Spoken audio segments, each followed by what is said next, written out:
si en algún momento de su vida planea adentrarse en los bosques boreales del norte de la provincia canadiense de Ontario, especialmente en la franja comprendida entre las localidades de Earst y Kapuskasing y los afluentes del río Albany, le pido por favor, antes de partir, que escuche cada palabra de este testimonio hasta el final.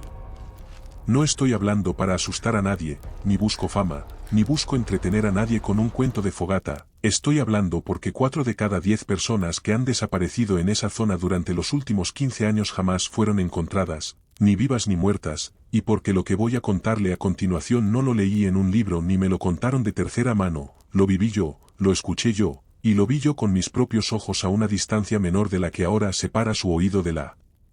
pantalla. Si después de oír lo que sigue decide entrar igualmente en esa región, al menos sabrá que le espera, y si decide no acercarse, le aseguro que será la decisión más sabia que haya tomado en su vida.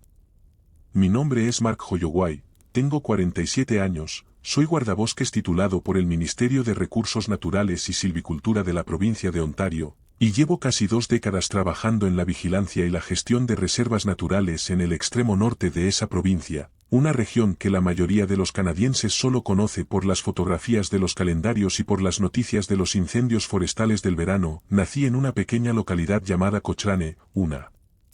de esas comunidades madereras y mineras donde el invierno dura casi 7 meses al año, donde la temperatura puede bajar a 40 grados bajo cero sin que nadie cancele el colegio, y donde aprender a leer huellas en la nieve es una habilidad tan común y tan poco asombrosa como aprender a montar en bicicleta. Mi padre fue trampero durante toda su vida adulta, mi abuelo también lo había sido antes que él, y la mayor parte de mi infancia transcurrió entre lagos helados, bosques de píceas negras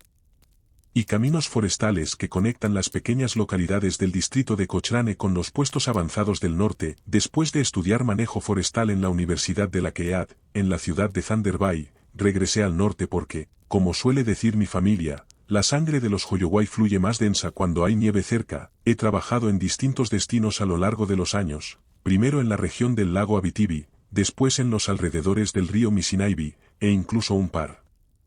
de temporadas cerca de Moosonee, en la bahía de James, pero ningún destino, ni siquiera los más duros, me preparó para lo que viví el invierno pasado en una reserva relativamente pequeña y bastante aislada que figura en los registros oficiales como Reserva Black River, sector noreste, y que en menos de 4 meses pasó de ser una asignación rutinaria a convertirse en la razón por la que duermo, cuando consigo dormir, con la luz encendida y con un revólver cargado bajo la almohada. La reserva de Black River se encuentra a unos 180 kilómetros al norte de la localidad de Earst, en pleno corazón del bosque boreal canadiense, en una región tan remota que la carretera asfaltada más cercana queda a más de 100 kilómetros en línea recta y a casi el doble si uno tiene que seguir el trazado real de los caminos forestales. Para llegar al puesto de vigilancia donde yo vivía hay que tomar primero la autopista 11 en dirección oeste, salir cerca de Earst, continuar por la ruta de servicio forestal 663 durante varias horas, cruzar un puente de madera bastante antiguo sobre un afluente sin nombre, y finalmente avanzar por un sendero de tierra apenas marcado que solo es transitable con vehículos todoterreno durante el verano y con motonieves desde finales de octubre hasta abril. El paisaje es el típico del escudo canadiense, rocas precámbricas erosionadas por antiguos glaciares, lagos pequeños y muy profundos de aguas oscuras casi negras a causa del tanino de las hojas en descomposición, ríos fríos y rápidos como el propio Black River que da nombre a la reserva, y un manto prácticamente infinito de píceas negras, abetos balsámicos, abedules de papel, álamos temblones. En las zonas más bajas y húmedas, alerces y cedros blancos del este, la densidad del bosque es tan alta que incluso al mediodía la luz que llega al suelo es escasa, y la temperatura, incluso en pleno verano, raramente sobrepasa los 22 grados centígrados a la sombra. En invierno las temperaturas pueden caer hasta los 45 grados bajo cero, y la acumulación de nieve llega con frecuencia al 1,5 metros en las zonas abiertas y a más de 3 metros en los barrancos donde la ventisca se acumula. La fauna es la típica del bosque boreal. Antes de los hechos que voy a relatar, era para mí una compañía conocida y reconfortante. Alces, osos negros, lobos grises, linces canadienses, glotones, martas americanas, castores que represaban los arroyos pequeños hasta convertirlos en pequeñas lagunas, y una variedad enorme de aves migratorias durante los meses cálidos. El silencio en esa región tiene una calidad que no puede describirse correctamente si uno no ha estado allí en persona. Es un silencio espeso, casi sólido, que parece meterse debajo de la piel y que hace que el simple zumbido natural del oído humano suene, en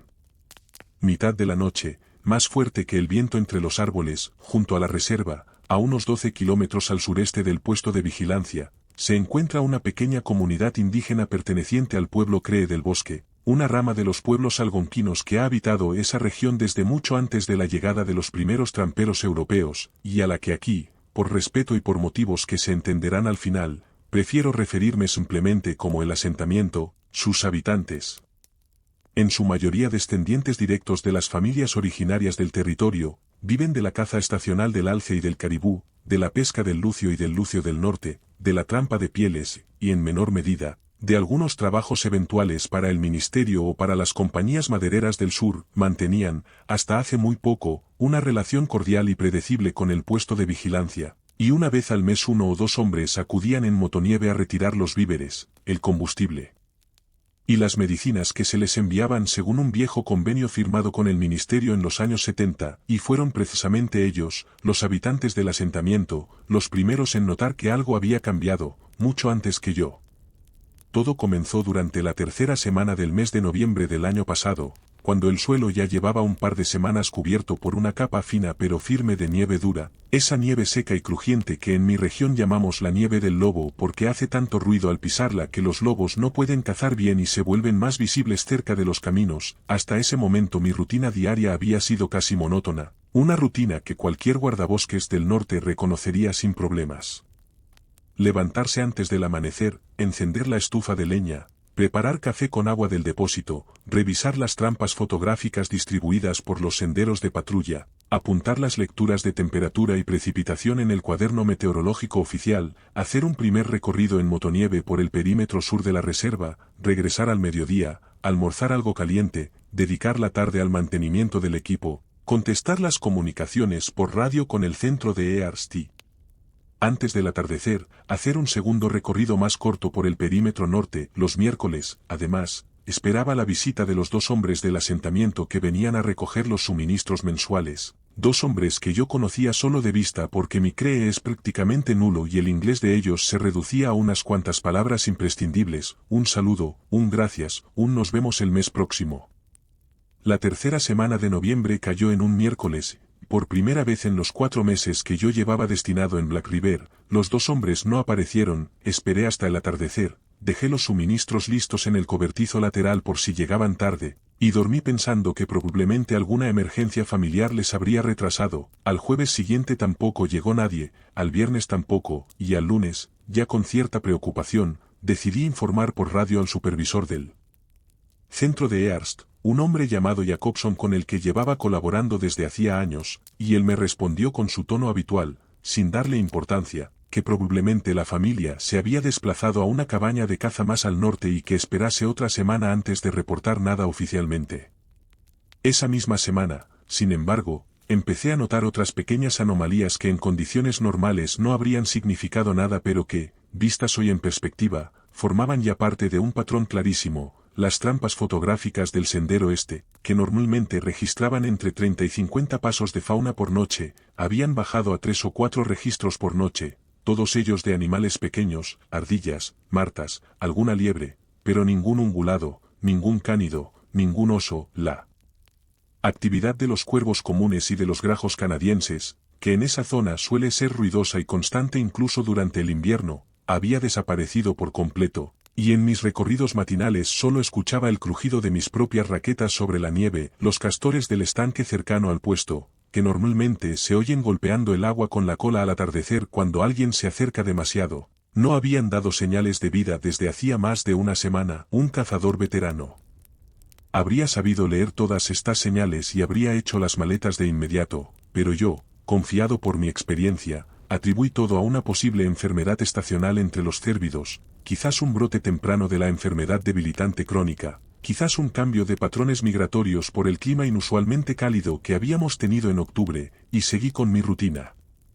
El primer aviso real, el primer aviso del que ya no pude prescindir, llegó el martes siguiente, cuando decidí, en contra de mis instrucciones, acercarme al asentamiento para preguntar personalmente si todo iba bien. Tomé la motonieve, cargué un termo con café caliente y un par de bocadillos por si acaso, y en menos de una hora estaba aparcando frente a la primera de las casas, una construcción modesta de madera con techo de chapa pintada de rojo desvaído, exactamente como la recordaba. Lo que no recordaba, lo que nunca había visto, era el silencio absoluto del lugar. Los perros de trineo, que normalmente ladraban como locos al acercarse cualquier desconocido, no estaban. Las chimeneas, que en una mañana de noviembre tendrían que estar todas humeando, no humeaban. Los trineos, que solían estar en uso o al menos bien colocados junto a las casas, estaban abandonados sobre la nieve, algunos volcados, como si hubieran sido dejados con prisa. Toqué 3 puertas distintas y nadie respondió. Hasta que en la cuarta, una casa más pequeña y ligeramente apartada de las demás, oí pasos lentos, una cadena descorriéndose, y se abrió una rendija. Detrás apareció una mujer mayor, de unos 70 u 80 años, con la cara muy arrugada, los ojos muy oscuros, y un pañuelo de lana azul sobre la cabeza que reconocí como típico de las mujeres mayores de esa comunidad. Le dije buenos días en inglés, le pregunté si todo iba bien, le pregunté por los hombres de los suministros, y ella me miró sin responder durante un tiempo que se me hizo larguísimo, durante el cual yo solo pude ver mis propios ojos reflejados en los suyos. Después, sin decir una sola palabra, levantó la mano derecha, extendió el dedo índice, y comenzó a dibujar muy lentamente en el aire frente a sus propios ojos una forma alargada, vertical, muy estrecha, como si trazara el contorno de una persona delgadísima y altísima. Cuando terminó la silueta señaló con el mismo dedo hacia la línea del bosque que rodeaba el asentamiento, sacudió la cabeza con fuerza, 2, 3, 4 veces, y cerró la puerta sin esperar mi reacción. Oí cómo corría el cerrojo desde dentro, después un segundo cerrojo, y después un tercero. Volví al puesto de vigilancia con la sensación incómoda de haber recibido una advertencia que no entendía. Intenté contactar de nuevo con Jacobson por radio, le expliqué la situación y él me dijo que enviaría a alguien la semana siguiente para hacer un censo informal, lo cual en términos administrativos significa que en realidad no iba a enviar a nadie hasta dentro de un mes. Aquella tarde, mientras escribía en el cuaderno de incidencias el episodio del asentamiento, mi perro Remo, un labrador negro de 6 años que había sido mi compañero en los últimos 3 destinos y que normalmente se movía a no más de 5 metros de mí, comenzó a comportarse de una manera que yo no le había visto nunca. En vez de tumbarse junto a la estufa después del paseo, se quedaba sentado en el centro del cuarto principal, con las orejas hacia atrás, mirando fijamente la ventana norte, esa ventana pequeña que da directamente al bosque más denso, y emitía un gruñido bajo, continuo, casi inaudible, que solo cesaba cuando yo me acercaba a tocarle el lomo. Al anochecer salió a hacer sus necesidades como siempre, y por primera vez en 6 años no volvió a entrar a la voz. Lo llamé desde la puerta, lo llamé desde el porche, lo llamé desde el camino, encendí la linterna grande, recorrí el perímetro inmediato del puesto, pero no hubo respuesta, ni un ladrido, ni un crujido en los matorrales, ni una huella reciente en la nieve más allá del primer círculo de luz. Pasé la noche prácticamente sin dormir, escuchando con todas mis fuerzas, y al amanecer salí en motonieve siguiendo el rastro de huellas que había dejado mi perro la tarde anterior.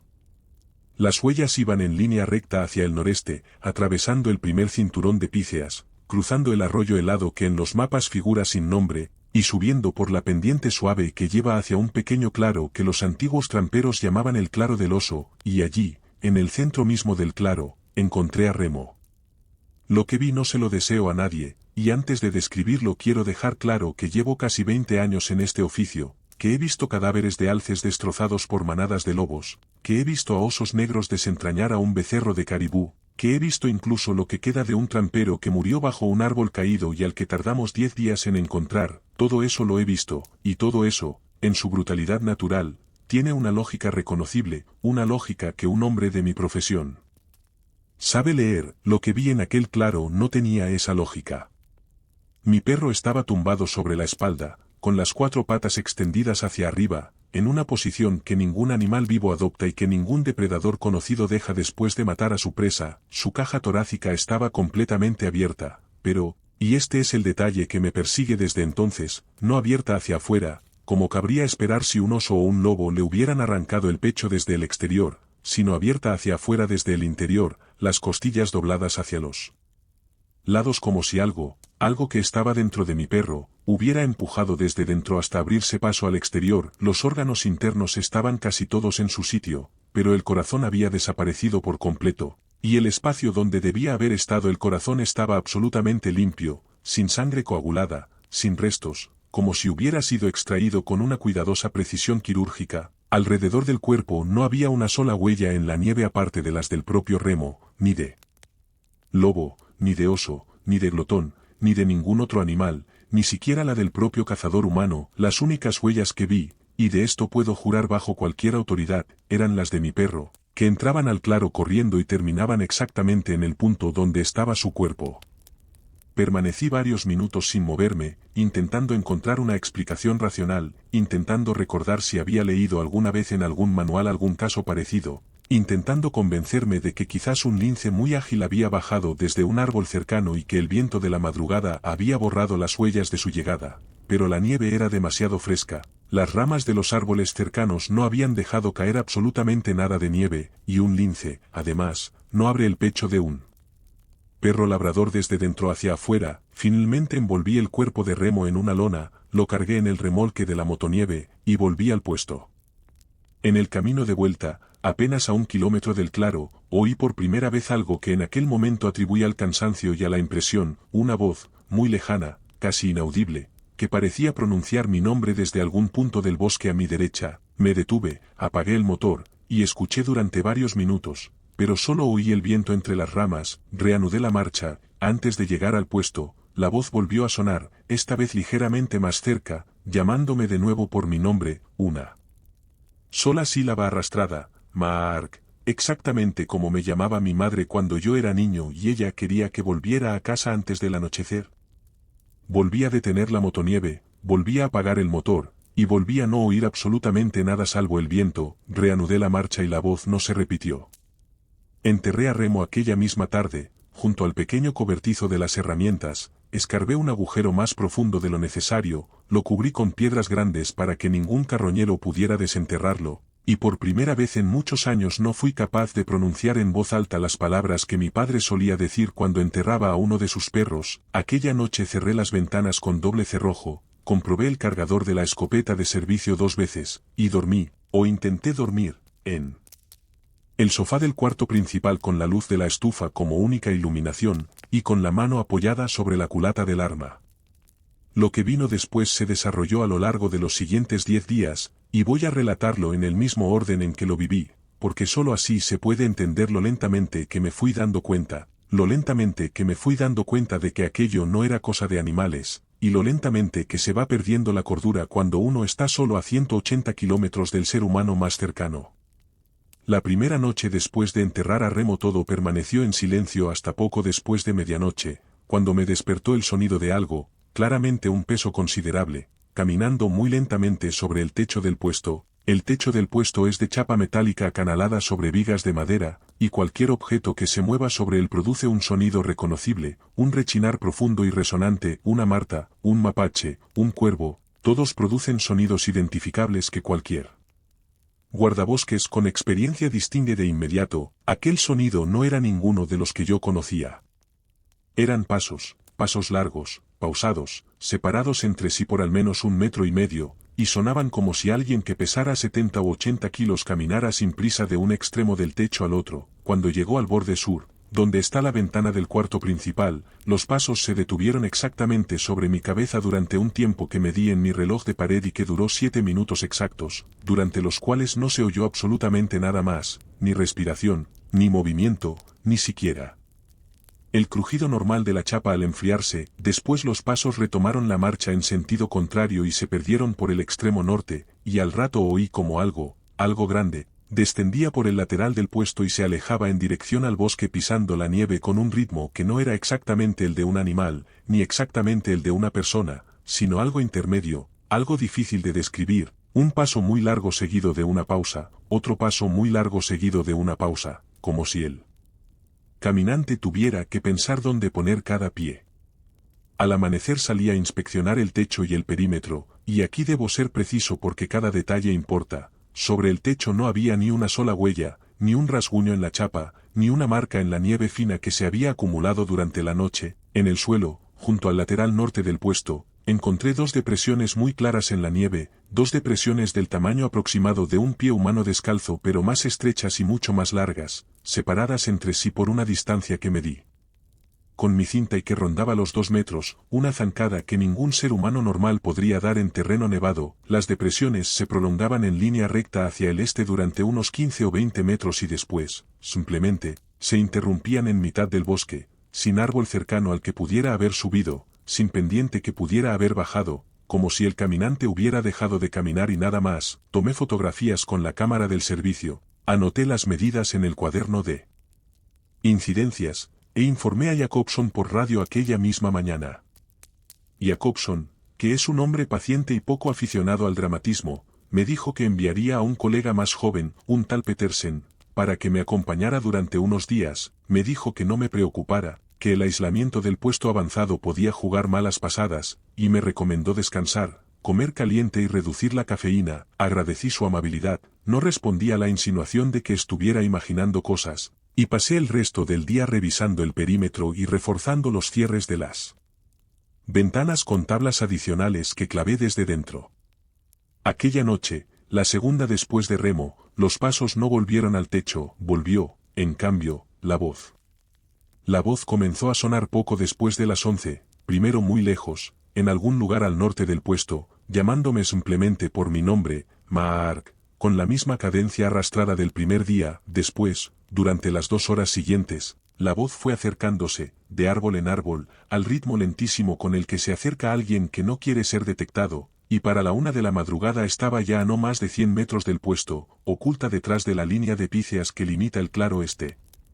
Lo que más me perturbó, y este es un detalle que no he conseguido explicar a ninguno de los profesionales con los que he hablado después, es que la voz no era una voz cualquiera, la voz era la mía propia, mi propio timbre, mi propia manera de pronunciar mi nombre, mi propia respiración entre sílaba y sílaba. Me oía a mí mismo llamarme a mí mismo desde el bosque, y la sensación era tan profundamente equivocada que recuerdo haber sentido, por primera vez en mi vida adulta, la necesidad física de llorar de puro miedo. La voz se cayó alrededor de las 3:30, y al amanecer salí, con la escopeta cargada y un cinturón con cartuchos suficientes para una semana, a inspeccionar la línea de árboles desde la que había sonado. Encontré, a unos 90 metros del puesto, un único árbol joven de pícea negra cuya corteza había sido arrancada en una franja vertical de unos 2 metros de altura, una franja perfectamente recta, como si algo hubiera frotado el tronco con mucha fuerza y mucha paciencia, en el suelo. Alrededor del árbol, no había nada, ni huellas, ni pelo, ni excrementos, ni saliva, nada de lo que dejaría cualquier mamífero conocido del bosque boreal. Tomé muestras de la corteza arrancada y las guardé en bolsas estériles del kit de campo, con la idea de enviarlas al laboratorio del ministerio en cuanto hubiera ocasión, y volví al puesto a esperar la llegada de Petersen. Petersen llegó al tercer día. Era un hombre joven, de unos 30 años, recién destinado a la zona, con buena formación teórica pero con poca experiencia real en aislamiento prolongado. Le mostré el cuaderno de incidencias, le mostré las fotografías de las depresiones en la nieve, le mostré las muestras de corteza, y le expliqué con calma todo lo que había visto y oído sin omitir un solo detalle. Petersen me escuchó con la cortesía profesional de quien está claramente convencido de que su compañero está sufriendo un episodio leve de estrés por aislamiento. Asintió en los momentos adecuados, propuso explicaciones racionales para cada uno de los hechos, atribuyó las depresiones a un alce viejo y enfermo que andaba con torpeza, atribuyó la voz a un fenómeno acústico llamado eco invertido, atribuyó la muerte de Remo a un ataque de glotón seguido de carroñeo por aves rapaces nocturnas, y me sugirió, con toda amabilidad, que durmiera al menos 7 horas seguidas y que tomara durante unos días un complejo vitamínico que él mismo llevaba en su botiquín. Acepté sus explicaciones por cortesía, no por convicción, y aquella noche cenamos juntos, hablamos de su esposa y de sus 2 hijos pequeños, hablamos del último mundial de hockey, hablamos de cosas humanas y razonables, y por primera vez en una semana yo conseguí dormir 4 horas seguidas. La cuarta noche, la primera con Petersen en el puesto, fue tranquila por completo, y la mañana del quinto día Petersen me miró con cierta superioridad amable durante el desayuno y me dijo que probablemente todo había sido cuestión de soledad, que el bosque le hace eso a todos los hombres tarde o temprano, y que él se quedaría 2 noches más para acompañarme y después regresaría a Earst con un informe favorable. Le agradecí su comprensión, no discutí con él, y salimos juntos a hacer el Recorrido matinal del perímetro. Fue durante aquel recorrido cuando Petersen, que iba delante, se detuvo de repente a unos 400 metros al norte del puesto, levantó la mano izquierda en la señal universal de silencio, y se quedó mirando algo en el suelo, entre dos píceas grandes. Me acerqué despacio, y vi lo que él estaba viendo. En la nieve, medio cubiertos por una fina capa nueva caída durante la madrugada, había una serie de objetos pequeños cuidadosamente colocados en círculo, un círculo perfecto de aproximadamente 1 metro de diámetro. Los objetos eran huesos pequeños, los huesos de las patas y las costillas de un perro labrador adulto, blanqueados por completo, sin un solo resto de carne adherido, dispuestos con la pulcritud con la que un niño dispondría las piezas de un juego sobre la alfombra de su habitación. En el centro del círculo, sobre la nieve, había un único objeto distinto, el collar rojo de Remo, con la chapa metálica con su nombre y con mi número de teléfono, completamente intacto. Como si alguien lo hubiera lavado y lo hubiera dejado allí esa misma mañana. Petersen no dijo nada durante varios minutos, después se agachó muy lentamente, recogió el collar con la mano enguantada, lo examinó, lo dejó en el mismo lugar donde lo había encontrado, se incorporó, y me dijo, con una voz que ya no tenía nada de superioridad, que regresáramos al puesto inmediatamente, y que llamáramos a Jacobson. De regreso al puesto Petersen se mantuvo en silencio absoluto, y cuando llegamos no pasó por la cafetera ni por la estufa, sino que se sentó directamente delante del equipo de radio y comenzó a transmitir, identificándose con su código personal, solicitando un canal seguro, y exigiendo, con un tono que yo no le había escuchado hasta entonces, hablar directamente con el supervisor regional y no solo con Jacobson. Durante la conversación, que duró casi 1 hora y de la que yo solo oí su lado. Porque él pidió que yo esperara fuera, mantuvo la voz baja, pero a través de la puerta entreabierta pude oír palabras sueltas, palabras como protocolo, palabras como evacuación, palabras como contacto previo, palabras como muestras al laboratorio, palabras como informar a defensa, y otra palabra que solo entendí parcialmente, una palabra que él pronunció 2 veces en CREE, una palabra que sonó a algo así como Wendigo, aunque no podría jurarlo. Cuando terminó la transmisión Petersen salió, encendió un cigarrillo a pesar de que había dejado de fumar hacía 3 años, y me dijo, mirándome a los ojos, que tenía que pedirme perdón por haber dudado de mí, que había recibido instrucciones de quedarse conmigo en el puesto durante 72 horas más bajo protocolo de observación reforzada, que durante esas 72 horas no debíamos abandonar el puesto bajo ninguna circunstancia, que debíamos mantener la radio encendida en todo momento, y que un equipo del ministerio, junto con personal especializado de un departamento que él no podía nombrarme, estaba siendo movilizado desde una base que él no podía ubicarme. Aquello, viniendo de un guardabosques recién destinado, era profundamente inquietante, pero a esas alturas yo ya había dejado de buscar explicaciones racionales, y simplemente asentí. Las 2 noches siguientes fueron las peores que yo he pasado en toda mi vida, y debo describirlas con cuidado porque son, en cierto sentido, el corazón de este testimonio. La primera de aquellas 2 noches comenzó tranquila. Petersen y yo nos turnamos para vigilar, con turnos de 3 horas, mientras el otro intentaba descansar en el sofá. Alrededor de la 1 de la madrugada, durante mi turno, comencé a escuchar pasos sobre el techo, los mismos pasos de la primera vez, largos, pausados, separados por 1,5 metros aproximadamente. Desperté a Petersen, que se incorporó sin hacer ruido, tomó su escopeta, y se quedó conmigo en el cuarto principal escuchando. Los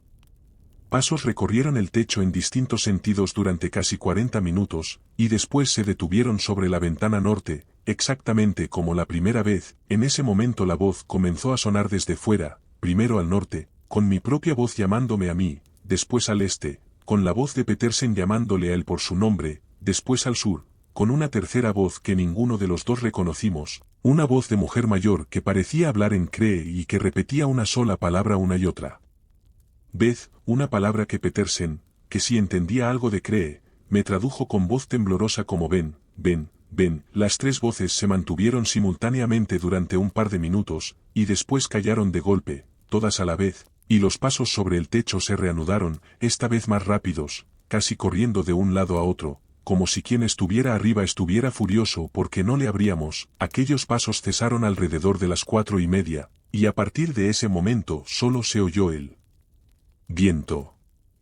La segunda noche, la última noche que pasé en Black River, fue distinta y más perturbadora aún. Comenzó con un cambio de tiempo brusco, una bajada de temperatura inesperada hasta los 30 grados bajo cero, y un viento del norte que hacía crujir las ramas heladas con un sonido seco como de huesos partiéndose. Petersen y yo decidimos no turnarnos sino permanecer despiertos los dos durante toda la noche, con la radio encendida, con todas las luces del puesto encendidas, y con las 2 escopetas listas. Alrededor de las 2 de la madrugada, sin ningún aviso previo, todas las luces del puesto se apagaron de golpe, no progresivamente como sería normal en una caída de tensión, sino de golpe, como si alguien hubiera bajado la palanca general. Al mismo tiempo, la radio comenzó a emitir un ruido blanco muy denso, un ruido blanco con algo dentro, una especie de respiración profunda y muy lenta, una respiración que claramente no era humana ni animal, una respiración demasiado larga, demasiado pausada, con un intervalo entre inhalación y exhalación que ningún pulmón conocido podría sostener. Petersen intentó cambiar de canal, intentó reiniciar el equipo, intentó conectar la batería de emergencia, y nada funcionó. Todo el equipo eléctrico del puesto estaba muerto excepto la radio, y la radio solo emitía aquella respiración. Encendimos las linternas de mano, comprobamos que las puertas y ventanas seguían cerradas, y nos quedamos quietos, espalda contra espalda, en el centro del cuarto principal. Durante los siguientes 20 minutos no oímos nada salvo nuestra propia respiración y el ruido blanco de la radio, hasta que Petersen, con un movimiento imperceptible de la cabeza, me señaló la ventana del lado oeste, esa ventana pequeña y cuadrada que da al claro de la leñera. Yo giré la linterna lentamente hacia la ventana, y vi, durante una fracción de segundo, antes de que mi cerebro pudiera procesarlo, un rostro pegado al cristal desde fuera, un rostro humano en su disposición general, con 2 ojos, una nariz y una boca, pero un rostro completamente equivocado en sus proporciones, demasiado largo, demasiado estrecho, con la piel de un color gris azulado que yo no había visto en ningún ser vivo, con los labios extremadamente delgados retraídos hacia atrás dejando ver dientes humanos pero teñidos de un marrón antiguo, y con 2 ojos completamente negros, sin iris, sin esclerótica, 2 ojos como 2 pozos verticales de tinta. El rostro estaba a la altura de la ventana, lo cual significa que la cosa que había detrás medía casi 3 metros desde la planta de los pies hasta la coronilla, porque el alféizar de aquella ventana está aproximadamente a 2,5 metros del suelo exterior. El rostro permaneció así, completamente inmóvil, durante quizás 1 segundo, quizás 2, y después se retiró. No se apartó hacia un lado, no se movió hacia abajo, simplemente se retiró hacia atrás en la oscuridad como si lo hubieran tirado de la espalda con una cuerda, y desapareció. Petersen y yo no hablamos durante varios minutos. Después Petersen, sin bajar la escopeta, dijo en voz muy baja, hablando casi para sí mismo, que su abuela materna era ojive, que él había crecido escuchando ciertas historias en casa de su abuela, que él siempre había pensado que aquellas historias eran solo cuentos para mantener a los niños alejados de los bosques en invierno, y que ya no estaba seguro de haber pensado bien.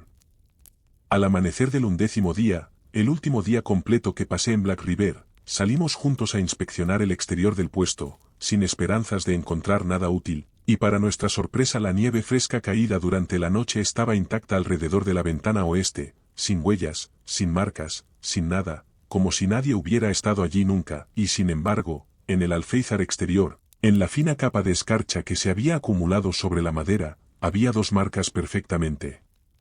visibles, 2 marcas paralelas, separadas entre sí por unos 40 centímetros, 2 marcas que no eran exactamente huellas de manos pero que se le parecían, 2 marcas con 5 prolongaciones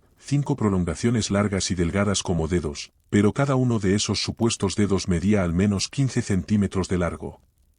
Hicimos fotografías de las marcas, regresamos al puesto, y aproximadamente a las 11 de la mañana, mientras yo preparaba un café, oímos por primera vez en muchos días un sonido completamente distinto, un sonido inconfundible, el sonido grave y rítmico de un helicóptero pesado acercándose desde el sur. Salimos al claro exterior y vimos descender entre los árboles 3 helicópteros de transporte militar del modelo conocido como Chinook, esos helicópteros largos con 2 rotores principales,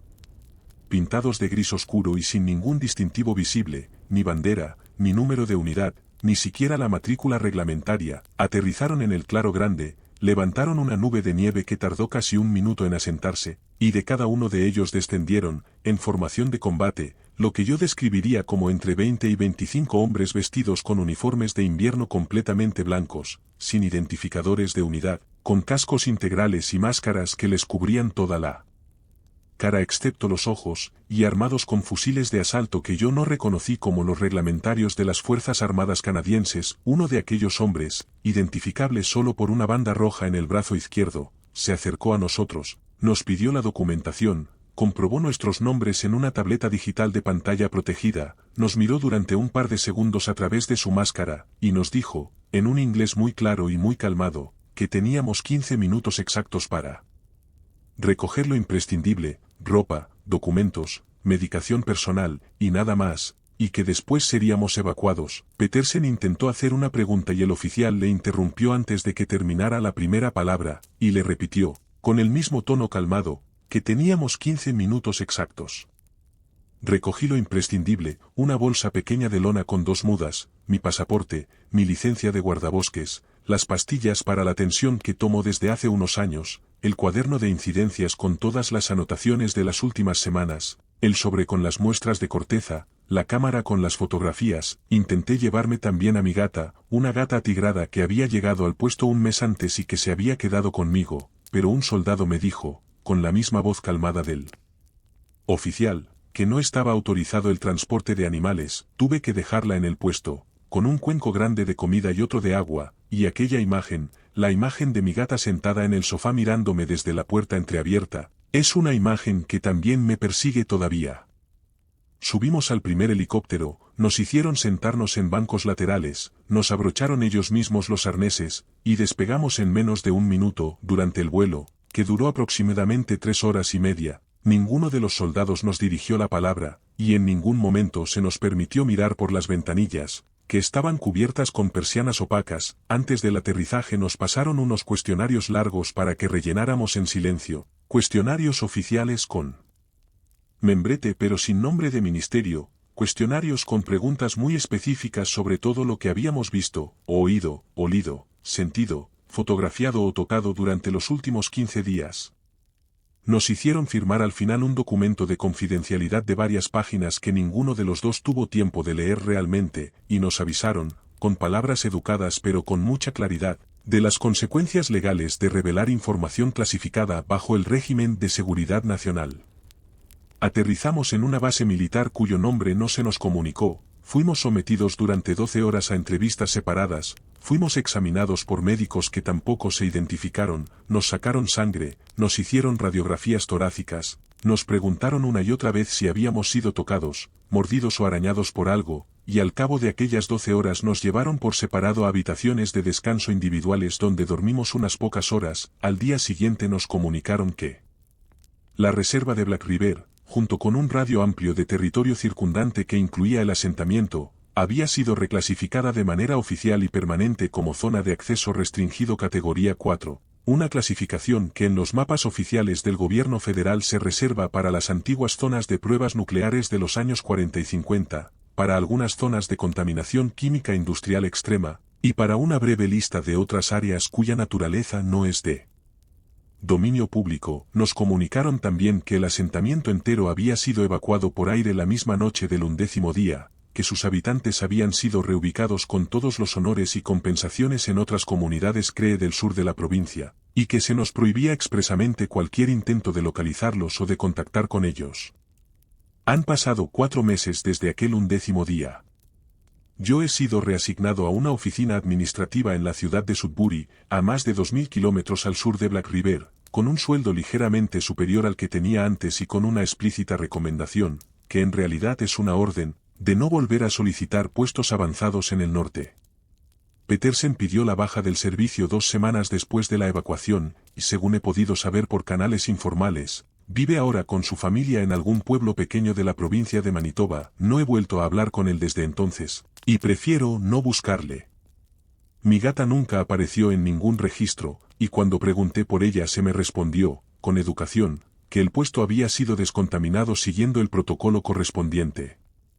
Sigo soñando casi todas las noches con el claro del oso, con el círculo de huesos pequeños y el collar rojo en el centro. Sigo despertándome a las 3:30 de la madrugada con el corazón disparado, y a pesar de los 2.000 kilómetros que me separan de Black River, a pesar de que vivo ahora en un edificio de apartamentos en una ciudad mediana, con vecinos a 3 metros de mi cama y con tráfico bajo mi ventana las 24 horas del día, 2 veces a la semana, casi siempre entre la 1 y las 3 de la madrugada, oigo con perfecta claridad mi propia voz llamándome desde el otro lado del cristal de mi dormitorio, una sola sílaba arrastrada, Mark, exactamente con la misma cadencia, exactamente con la misma calma, exactamente como cuando yo era niño y mi madre me llamaba para que volviera a casa antes del anochecer. Los expedientes oficiales relativos a la reclasificación del territorio descrito en este testimonio existen, están archivados, y son consultables en parte en los registros públicos del Catastro Federal canadiense bajo la designación de Zona Restringida Categoría 4, sector noreste de la cuenca del río Albany. La existencia del puesto de vigilancia, del antiguo asentamiento Cree del Bosque y de la red de caminos forestales mencionados puede verificarse en cualquier mapa cartográfico oficial de la región anterior al mes de noviembre del año en cuestión. Los registros posteriores presentan, a partir de esa fecha, la zona en color gris liso, sin topónimos, sin caminos marcados, sin coordenadas detalladas, y con la sola indicación legal de acceso prohibido por motivos de seguridad. Los nombres del narrador y del segundo guardabosques mencionado en este testimonio han sido modificados ligeramente para proteger su identidad. El resto de los datos geográficos, técnicos, climatológicos y culturales referidos en el relato pueden ser confirmados por cualquier oyente con acceso a una conexión a Internet y a un buen mapa. El presente texto se entrega únicamente con fines de testimonio personal. Cualquier coincidencia con casos similares ocurridos en otras regiones del bosque boreal canadiense es, hasta donde el narrador puede afirmar, pura coincidencia.